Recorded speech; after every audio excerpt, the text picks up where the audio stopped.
Hello and welcome to the Majlis Central Asia podcast at Radio Free Europe, Radio Liberty. I'm Mohammed Tahir, host of the Majlis here in Washington, D.C. After days of speculation, the political transition in Uzbekistan coming to an end, and we are entering to a Shavkat Mirziyoyev era who succeeded Karimov in violation of the constitution. While doing so, Mirziyoyev copied the model which was tested 10 years ago in Turkmenistan during the transition of power from Niyazov to Berdimuhamedov, who has this week scrapped all the legal barriers on his way to a lifetime presidency. Though still unclear, but with changes in Uzbekistan, we have also seen unprecedented government reshuffles in Kazakhstan, in which President's daughter increasingly coming closer to succeed her father. All this government shakeup raises question whether the Turkmenistan-style political transition is becoming a new model for Central Asia, and what does it mean about the future of the region and hopes for democratic changes. In this episode of Majlis, we will discuss this subject in details, draw a comparison between various transition of power in Central Asia, connect the dots between ongoing constitutional amendments and government reshuffles to the struggle of succession. To discuss the subject, I have Dr. Luka Anchesci, Chair of the Central Asian Studies Centre at the University of Glasgow in UK. Welcome, Dr. Luka, to the show. Hello, Mohammed. Very nice to have you. Erika Marat, Assistant Professor of International Relations at the National Defense University, is joining us from Washington, D.C., who is originally from Kyrgyzstan. Welcome, Erika, to the Majlis. Thank you. Bakhtiyor Nishonov, Deputy Director of Eurasia at the International Republican Institute, is joining us from Washington, D.C., who is originally from Uzbekistan. And Bruce Pannier, Editor at the Kishtok Ovozi Central Asia blog at Radio Free Europe, Radio Liberty, is joining us. Bruce, welcome to the Majlis. Thank you. Very nice to have you, ladies and gentlemen.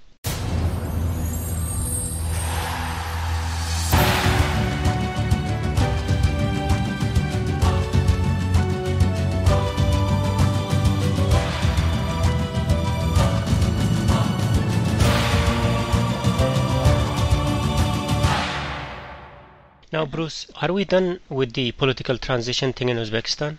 There still might need to be a little shuffling at lower levels, but I think it's fair to assume that Shavkat Mirziyoyev is headed to be the next elected president of Uzbekistan when they do hold elections. He seems to, at least temporarily, have sorted things out with Rustam Azimov. We'd done podcasts before and mentioned that they were both potential successors for Karimov, and it looks like I said, for now anyway.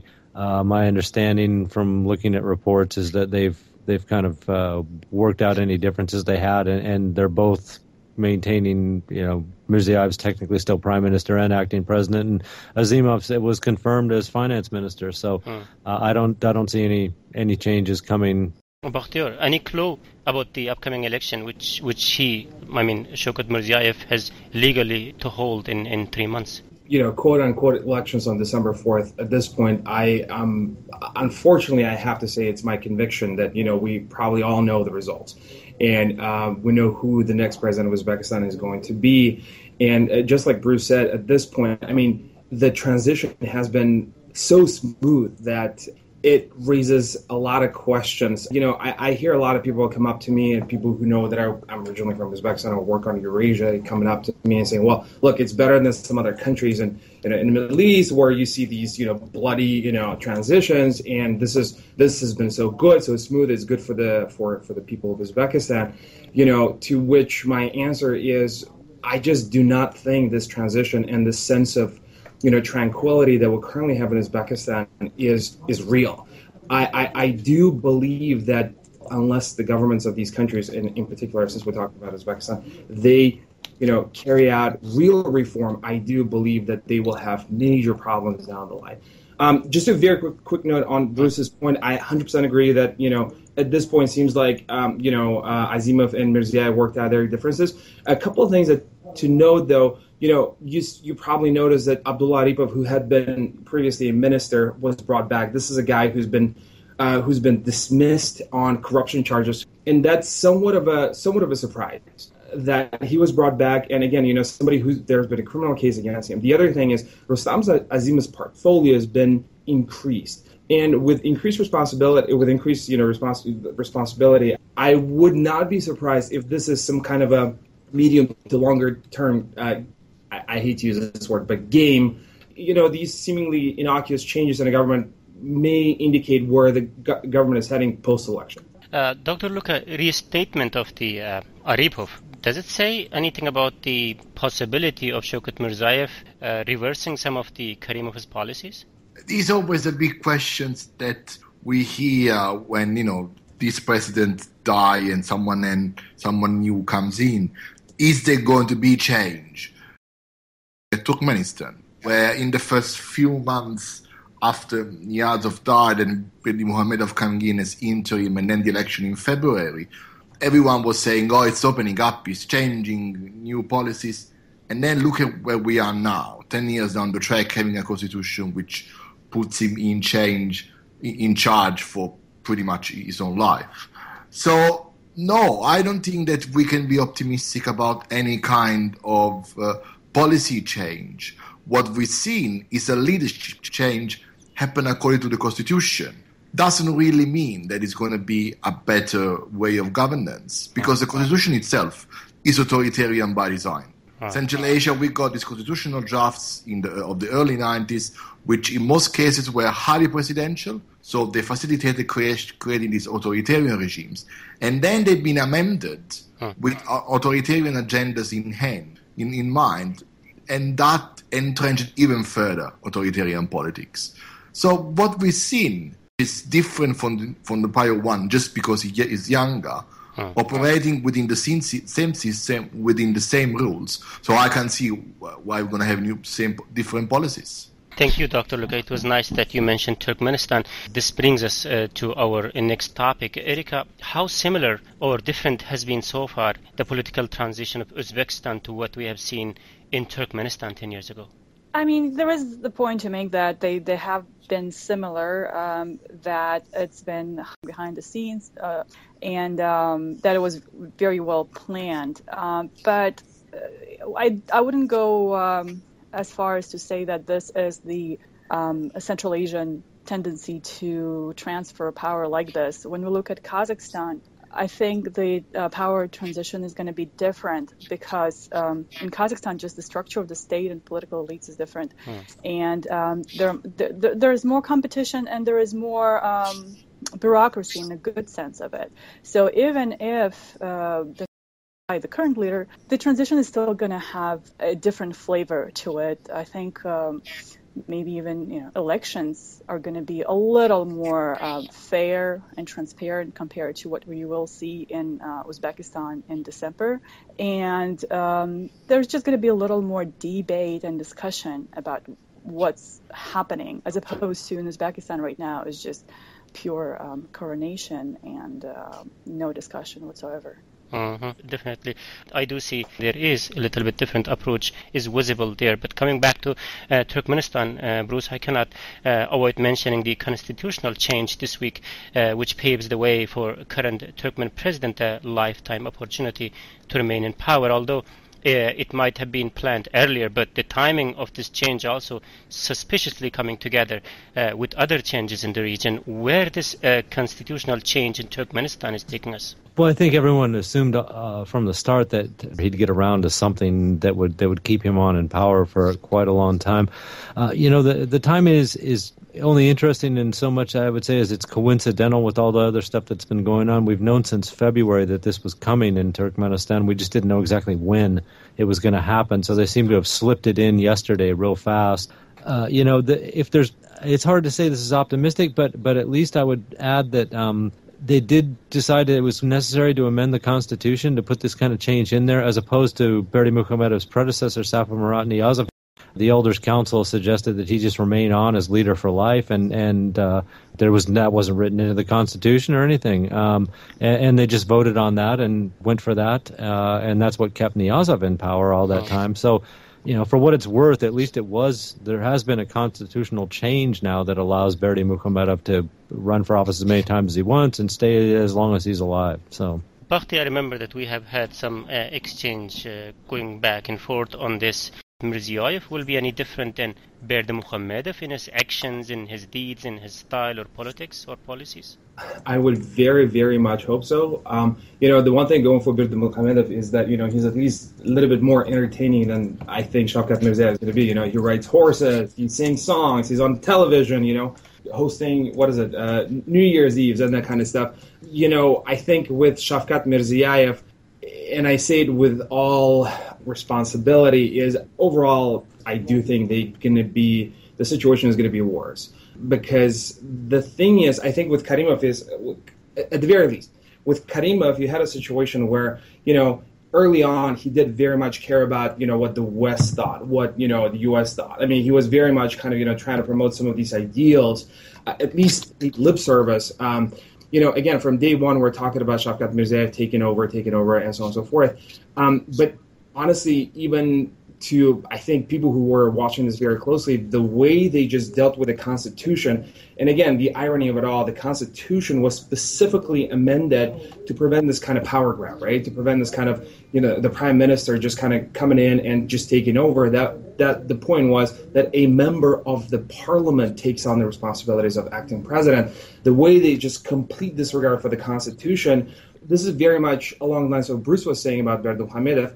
At the very least, with Karimov, there was this effort to dress it up, to make it part of a constitutional process, right? I mean, yes, we know how it was done, and yes, we know how people voted and why people voted for it the way they did, but the bottom line is, at least there was some kind of, let's pretend that this is a process. With Shavkat Mirziyoyev, I think even that pretend this is a process thing is just going to go away. You are scaring us, Bakhti. I'm scaring myself, honestly. Just to follow up on this, what do we know about Mirziyoyev's family? Mirziyoyev's family is, I think at this point, it's pretty much open. It wasn't even a secret from the get-go, but, I did go to school with his daughter back in early 2000s, and let me put it this way, she did not necessarily impress me as somebody who comes from a family where the values of respect and towards your elders is very, very strong. That it did not impress me, as there was a whole lot of that kind of values in her. So it's very much, again, this is very stereotypical, but Central Asia, unfortunately or fortunately, you can pretty much tell about a family just looking at their kids, and not the best impression. Let me put it this way, right? She is, there was a profile in The Guardian about her lifestyle, and, her daughter wearing this little girl, literally like 3-4-year-old girl wearing, $5,000, dresses. This is very much indicative of what's going on in Uzbekistan, right? Where you have this complete and utter economic downturn, where the state-run economy is absolutely failing, and you have these, for lack of better words, rich kids of Uzbekistan just showing off on Instagrams. And so definitely you can find out more about them than you could about, in the past. But that said, it's pretty insular. I obviously don't keep in touch. I don't think they would want to keep in touch with me with that then kids who I went to, college with. But I would assume it's still very lavish, lifestyles, not completely unjustified in the sense of, what they can themselves afford. I was just wondering, with the size of his family, I mean, number of his sons, daughters. The daughter, 100%, she exists. And again, the niece is the connection. The importance of the niece is she is the widow of the nephew of Alisher Usmanov, right? And Alisher Usmanov is one of the richest people in Russia who's got connection to the Kremlin. So, but as to the to the rest of the family, I just don't know. Okay. Dr. Luka, the way the political transition took place in Uzbekistan also raises some question about the model, popular predictions about future of current leaders in Central Asia were the continuation of a family dynasty, but earlier in Turkmenistan, now in Uzbekistan, they are changing the Game of Thrones, let's say. What's causing to this, or the popular prediction was wrong? I think so. I think it was wrong from the beginning. I never seen any kind of dynasty working in these systems, however sophisticated, wide, or cohesive the elites around the presidents might be. Of course, strange family. In the case of Karimov, we've got, the daughters are controversial in different ways, but ultimately both controversial. And in Kazakhstan, there is no male heir to the president. So the only chance for those who wanted to have dynasty are confined to Rahmon, as far as I understand. But that's for another day. I never believed that we would have sort of Azerbaijan process. I somehow believe that we would have, what Nazarbayev liked to think, the Singapore model in which the president appoints someone, but that disappeared in the Uzbek case. Now, the big question, for me, the Uzbek case and the Turkmenistan transition are relatively similar. I got Erika's point that there are differences, but ultimately they moved according to some similar patterns. Again, I don't think that there is dynasty going on. For me, Darigah is there for other reasons, not for political reasons. But that's the one to watch, even because that would be the real end of an era. When Nazarbayev goes, the first president will be gone, and that would be the real change of game in the region.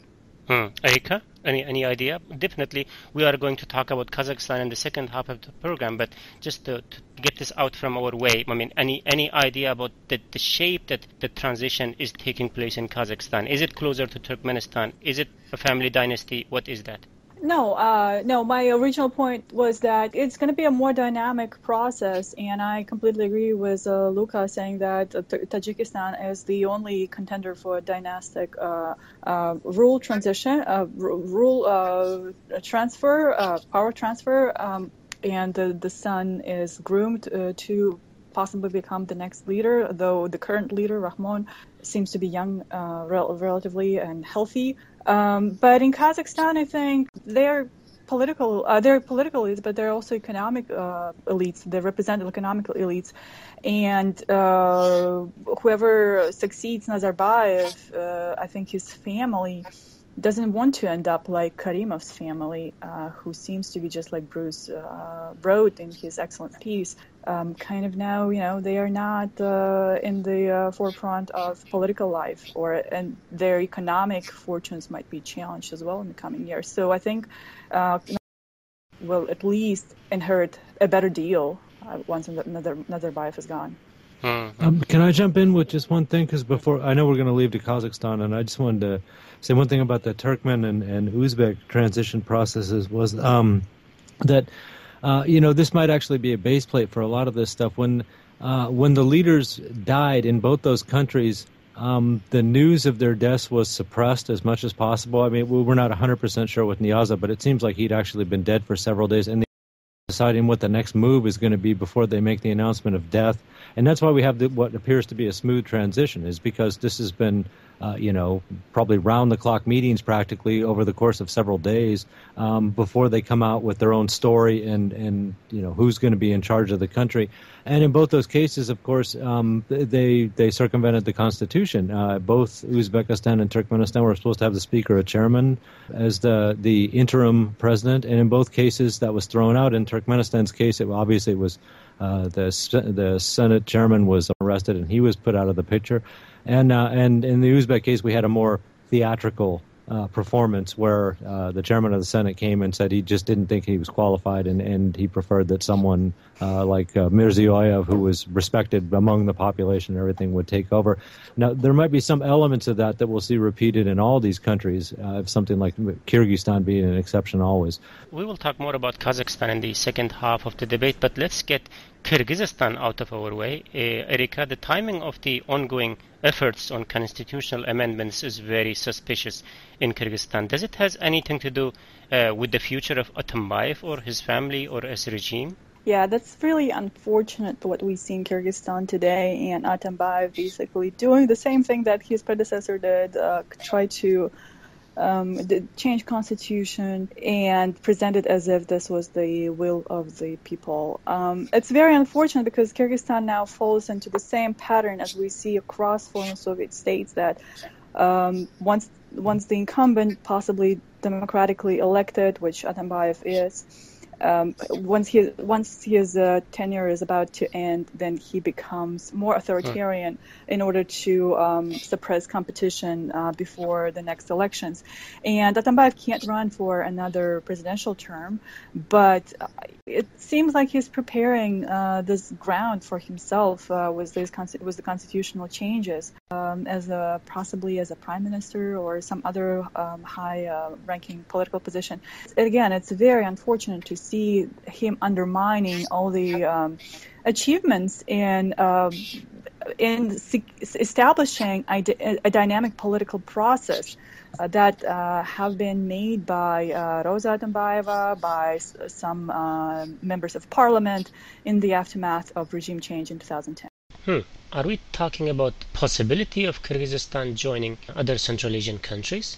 So I don't think Kyrgyzstan at this point will be as autocratic as neighboring countries. It's just impossible to reverse the process at this point of dynamic civil society and independent media. But there is always space for more authoritarianism, more centralization of power, more corruption, and these tendencies might actually destabilize the country in the future. Well, thank you, Erika Marat.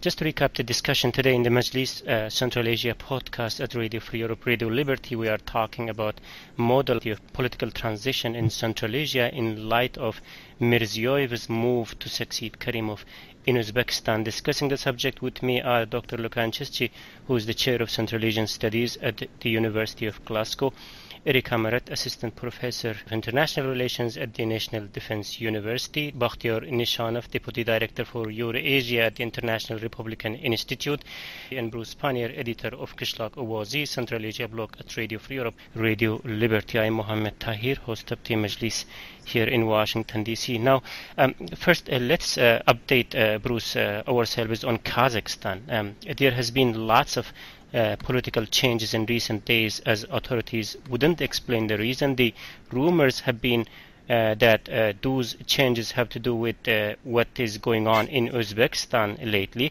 What is your take on that? Well, of course, a lot of it was just shifting people around, but Prime Minister Masimov was moved over to be the head of the security service. There's various explanations for that. Some people say that Zhumakhanov, who had been in there since last December, had done a bad job responding to some of these so-called terrorist incidents that they'd had in Kazakhstan during the last few months. I'm more willing to believe that the Karimov's death probably had an effect on Nazarbayev's decision making. So he elected allies in a lot of cases for many, many years into the key positions that he thought they should be in the event of a succession sometime or another, and we'll talk about why the timing, I'm sure, later. But essentially, he moved. He kept the people that he really trusted. He moved some of them over into different positions. A lot of people would agree, or at least say that being head of security, the security service in Kazakhstan, is a more powerful position than prime minister, at least in so much as you've got your hands on a great deal of information about, if you want to look at it this way, he would be the guarantor that the system would be preserved, and that no one, if Nazarbayev for some reason was unable to serve as president or decided to leave office, he would be the one that would keep control over the whole country so that things wouldn't fall apart, and so Nazarbayev's family wouldn't suffer, and really top officials would keep their own positions. So that's one thing. Now Sagantayev is always interesting, and he started showing up in the media regularly. We are talking about the guy who's the prime minister. Yes, Bakitjan Sagantayev is now the new prime minister of Kazakhstan. And years ago, I've been having conversations with people about how would you know if the succession was coming, and who would be a successor. And I'm not suggesting necessarily that it's Sagantayev, but we kind of agreed that it would be someone that we didn't see very clearly, but who would suddenly start climbing the ladder through the government rapidly.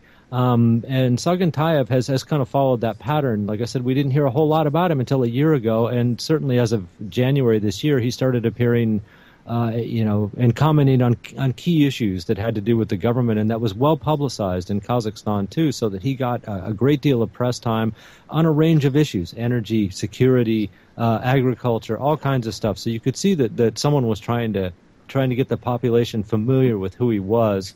In anticipation of the day when he would actually be lifted up a little bit higher than he was. And for whatever reason, apparently the day has come that they decided to put him up there. We still haven't seen any of his decision-making ability, but certainly he was someone that was telegraphed as being, headed toward the top. Tasman Gambetov, of course, he's deputy prime minister again. He's been there forever. He was the defense minister, but he's been around for so long in Kazakhstan's politics that's hardly a surprise. And then, of course, Dariga got moved over to back into the Senate, which is essentially the same hierarchy as Uzbekistan and Turkmenistan constitutionally are, where the chairman of the Senate is the one that takes over in the event the president is unable to perform their duties or dies. Dr. Luca, one question which is I'm dwelling from the morning, so we don't have much information why this might be happening in Kazakhstan, but why Nazarbayev is moving so fast in these changes? I can only speculate. Right. The timing for me is the most evident indicator of the connection. Right. How long do we have? A week between the funeral and the reshuffle or something like that. So they connected. It's not just life and death, it's also power and outside of power. So seeing what happens over there in Uzbekistan, considering that Nazarbayev it's only a 2 year younger than Karim was born in 1940, it must have some impact on his way of seeing the future, mustn't it? So, again, it's just speculation. And we also have a perception. It can be only a perception, but it's a perception nonetheless of an orderly transition in Uzbekistan is something which is emerging more strongly even on Kazakhstani media. The fact that government sources, even think tanks, now acknowledge the fact that transition worked. It seemed for me to portray the idea that the possibility of having something pre-organized and orderly could be working there as well. This is elite level. Already 2 or 3 years ago, intellectuals, non-aligned of course, were talking about what kind of succession process should be. Election, namely, versus just a coronation. But the elite is the key actor in this context. So I would not be surprised if there was a design between this reshuffle. And putting Sagintayev as prime minister, I don't agree with those who think that Massimov has been demoted. For me, it just has been shifted on an equally important position. Because his power probably is not very representative because of ethnic constraints, but is real. So in that sense, what we've seen, at least on the surface, that we'll never know, we see the replication in Kazakhstan of a sort of diarchy, which we've seen already in 2006 in Turkmenistan and now in Uzbekistan, with a man, strong men in terms of KNB, in terms of security services that can support him. So for me, that's the Central Asia model in general terms. Having someone who can be accepted, and I know that Mirziyoyev is boring, but so must have been Nazarbayev in 86 and Karimov in 89, technocrats. This could work. And then, on the other hand, their power doesn't really sustain itself unless there is the support of the security services, which we know in the region are really strong. To connect the dots between what happened in Uzbekistan and what we've seen in Kazakhstan, I would not exclude that what we're seeing could be at the beginning of a transition. I'm not saying, and I agree with Bruce here, that it will be Sagintayev. But what we've seen is the instigation of a process in which, that could last a month, 3 months, 10 years. But it's a process nonetheless. Erika, a beginning of transition in Kazakhstan? Well, essentially, we don't know, but yeah, it seems like things are getting organized before a possible transition. That's for sure. I mean, I think Nazarbayev and the government allowing some debate on what Kazakhstan is going to look like after him is trying to make sure that the transition goes smoothly. But as Lucas said, he prefers, or his family or his loyalists prefer to see, but that person has to be accepted by the population. If that is a criteria, then Dariga, her move to Senate is a huge thing. And according to Interfax, some officials are already talking about her potential appointment as a chairperson of the Senate. So what is taking place with Dariga these days? Erika, would you like to continue? I don't think that she has any chance of succeeding her father, but she will be a prominent figure. There is no question about it. Bakhti, I also would like to draw some comparison here with the situation in Uzbekistan when Gulnara Karimova was seriously talked about as a potential successor to Karimov a few years ago. Now, Dariga being viewed, at least by some people, in the same manner. What are the similarities and contradictions between Dariga and Gulnara in this context? I know it sounds weird, but Kazakhstan is a much freer society in Central Asia compared to, well, aside from Kyrgyzstan, compared to the others. So I do think the acceptance of people is very important. The one thing to note about, Gulnara Karimova in Uzbekistan, I think this is a factor that a lot of people overlook, and something that, gives me a little bit of hope about Uzbekistan is, she was absolutely not accepted by people of Uzbekistan. But, people did accept, Karimov as the father of the nation, this and that, brought independence and this and that. So, yes, there are here and there, he may not make a whole lot of sense, and these policies may not make a whole lot of sense. But, he's a good guy. He's trying to do his best. But, his kids, when you're in Uzbekistan, rumors of Gulnara Karimova, taking this business over, taking that business over, leaving people jobless, doing this and that. I mean, they were constant. And this is, we talk about police state, but despite that, some of these, I'm 100% sure were not true. Some of them probably based on some truth. But the bottom line is, the acceptance levels for Gulnara Karimova were just not there among the elites, but also among the population. Probably as somebody who was born in Uzbekistan and as an ethnic Uzbek, I can say this, Uzbek people are seen as sheep, right? As this, you lead them somewhere, they go, and, every now and then there's going to be one who's going to say something, but the bottom line is, all in all, they're very quiet, very meek people, so they're not going to do anything. I just would not be so sure all these things that Shavkat Mirziyoyev is pushing through, they're going to catch up. How shall I say? Unorthodox ways he may govern may not be as high as for Karimov. And that's a very important thing. Just a very quick note on that. I mean, I don't know if you saw, but the government is trying to explain away the Constitution. They're being appointed acting president is not a violation of Constitution. Obviously, they are seeing that people are talking about these things, or the effort to squash the rumors about the date of Karimov's passing too, right? They are very publicly going after these people. The point being that, people are talking about it. People are questioning some of the things. So again, like I said, I do hope that, some of the cooler heads in Uzbekistan's government will prevail, and they will see that, way of doing things is just not going to work long term. Thank you, Bakhti. So coming back to Kazakhstan, Dr. Lucas, we have seen Masimov going to different positions. Then you got the Sargantayev and Tash Mogambetov coming to a new position. So what is the prediction about his next move? Well, in Kazakhstan, beyond the popular sort of support, which we conclude is very important, the elite is more sophisticated, so there will have to be agreement also within the elite about whoever comes later. And also the first family, so Nazarbayev, Dariga, and so on, they have substantive economic interests. So I see Dariga staying on because she will be the guarantee of Nazarbayev keeping, the family keeping their business wealth sort of untouched.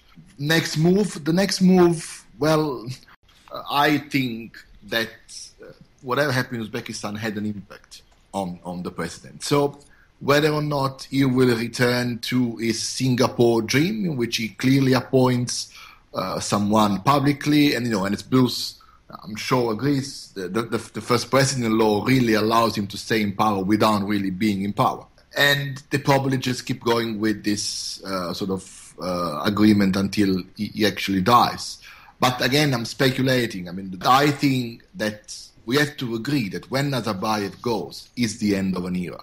And all the things, all the parameters that we used to think about the region, of course, the exception in Kyrgyzstan, for 25 years, will have to change. So there will let to be some new analysis, there will let to be new scholarship about the region, but there also will be a time in which change will have to be understood correctly. But just to recap, Mohammed, I think, and on this, I'm happy to go on the record, that I think that what we've seen last week is the beginning of the transition. Bruce, if I could just jump in. Yeah, we have been talking about this. He's already 76, right? Nazarbayev. So when this the transition that we are talking about, when realistically it might happen? Let's also remember that the reason that they're kind of vaguely giving for why they had to do this reshuffle is because they got to tackle the current crises that Kazakhstan is facing right now. And this comes after they just had to reshuffle the government after parliamentary elections earlier this year. So, I can't possibly buy this. It either you don't believe what they said or you have to think that the problem is so much worse than it was that they keep having to move people around the government. But I really think this is the transition team that he's stuck in there, which means that you can't put these people in now and expect all of them, your transition team, to stay in power for 10 years until you finally pass away or something, because typically when things go wrong in the country, you blame the government and you start reshuffling officials and appointing new ones. So if these are really the people that he wants to be there when he's deciding to go, then we have to consider that there's probably some kind of deadline that he set for himself. We've talked a lot about the big officials that were replaced, shuffled around and stuff like that. But what I found really interesting about this most recent shuffling around of officials a couple of days ago, he decided to replace the head of the Central Election Commission. And that's something that usually happens aside from ministerial shuffles and government shuffles and stuff like that. But it was very interesting to me that it was almost like there was a plan of like who goes where and what gets changed when we get the transition team in. And for some reason, the Central Election Commission chairman was one of the people that was also changed at the same time, which you could speculate for all day about what that means exactly. But I would consider that these people that he's got now are basically the core. There might be other people that he still wants to get into certain positions, but this is probably the people that he wants in place in the event that there is a transfer of the presidency to somebody else. And just one very quick thing, Mohammed, and they're not extremely young either. These people are not in their 30s or 40s, which means that the alliance that Nazarbayev think of are longer term than having someone more young, sort of younger emerging now. So I think the generational factor is also to consider. That's why I agree with Bruce. We are talking really about transition here and also very precise information, except the deadline is missing. What is your take on that? And second, what role do you see Nazarbayev family playing or Nazarbayev himself playing in the future in Kazakhstan? Well, I've been teaching Central Asia, course in Central Asia, various compilations of it since 2006, and I was saying to my students since then that about any time now we might see change. So we can't really have a deadline. But yeah, I think Nazarbayev's legacy in general is going to be much more positively remembered in Kazakhstan. He's an autocrat, but he's a different type of autocrat compared to Karimov or Berdimuhamedov or any other autocrat, even in the former Soviet space.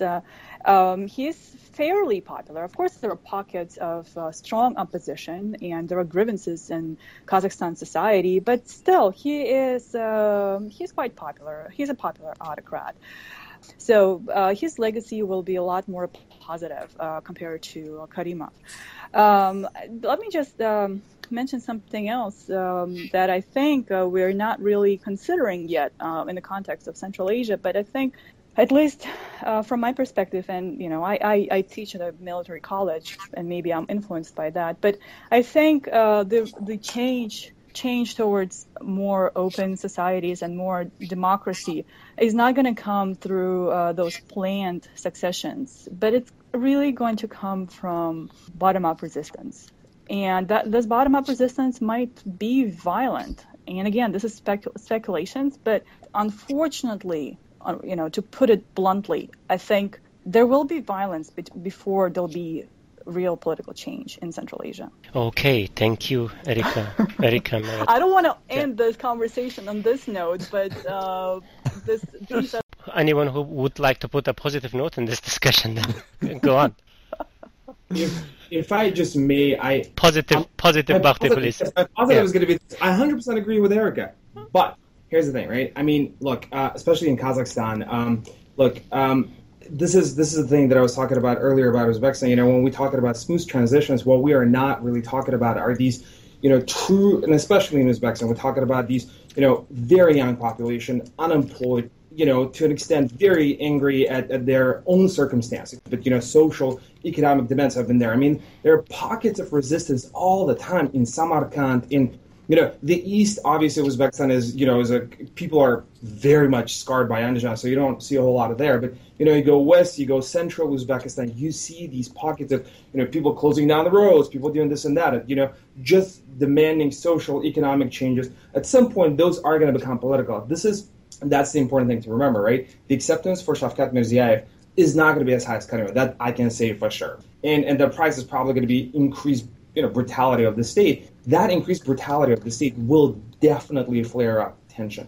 And the one narrative that I'm very wary of, and something that people have been trying to talk up, the terror is going to take over Central Asia because, obviously a Muslim majority countries, so terrorists must be coming in. Well, at least, Karimov and Mirziyoyev will keep them safe from terrorists.